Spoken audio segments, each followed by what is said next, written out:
আমাকে রাত্রি ভয়তে ঘুমাইতে পারি না, মনে হয় যেন যে তুফান ডায় আবার ভাঙকে, ওই সময় আমরা খুব ভয় পাই, মনে হয় যেন আমরা নদীর মধ্যে চলে যাই ঘর দুয়ার লইয়া করতে পারি না, রাইতে উঠতে দেখে যাইয়া যে ঘরে রাইতে ডাবিয়ে যাইবে, মালা মাথা লই যাইবে, হেয়ে ডরে আমরা খালি ঘুমাই না। আমাকে বাচ্চা কাচ্চা বা একই আমরা যদি একটু দয়া করে বাংলা রাখি আমাকে একটু তাই এখন আবার তো ভাঙতে আছে, এই জন্য আমাদের তো দুশ্চিন্তা হইতে আছে যে স্কুল সামনে, তারপর আমাদের বাড়ি ঘর জায়গা সবই তো চলে যাইবে। গভীরতার জায়গা বস্তা ফালায় না, ভাঙ্গে যে জায়গায় সেই জায়গায় বালুর বস্তা ফালাইতে আছে, কিন্তু গভীরতার জায়গায় যদি হালাইতেন তাহলে ওই জায়গাটা বাঙ্গল ফেরতে। অনেকগুলো স্থানে বলগুলো ডাইবে গেছে পানি নামার কারণে, ভিতরে পানি নামে এই কারণে আস্তে আস্তে ডাইবে গেছে। আমাদের চরবাড়ি এলাকায় বেশ কয়েকটা জায়গায় এইরকম ভাঙ্গে যাইতে আছে, আমরা খুব মনে করেন চিন্তিত আছে। নদীর দোনোভার রক্ষা করা যায় না, এক পার যে কোনো এক পার রক্ষা করতে হয়, ওই চর না কাটলে টেকবে না, ওপারে এই হেলাইন বস্তা যাওয়া। আমাদের যে ভাঙ্গলটা একমাত্র কারণ হয়েছে লঞ্চ স্টিমারের কারণে।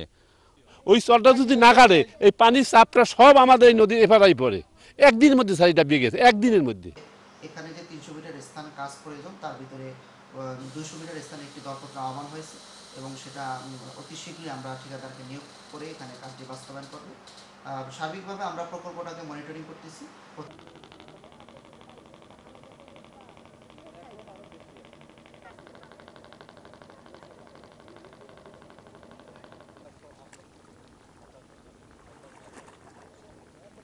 কোনটা হয়তো বলক ছুটে গেছে, ওই দেখা যায় বলক না, হ্যাঁ ওই যে জিয়া আছে সামনে, এই যে অসম পাবো এই মধ্যে এখন তো পানিটা যদি যাই হোক আমরা করতেছি, এই যে ভালো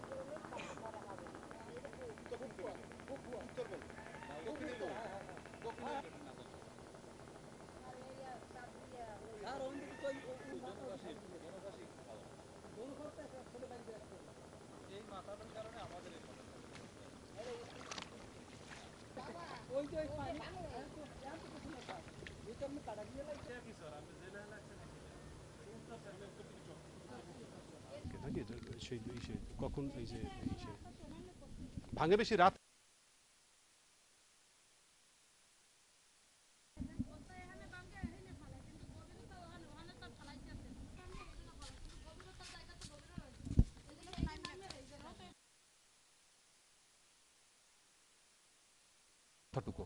ঠিক আছে।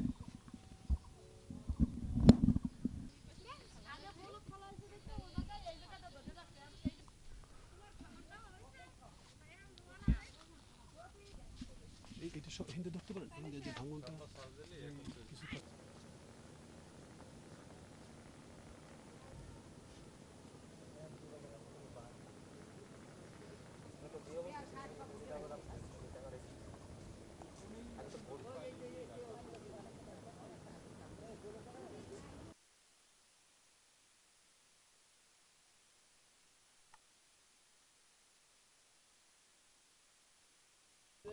বাংলা দিয়ে আইছে দেন ওনাদের বলেন কিছু।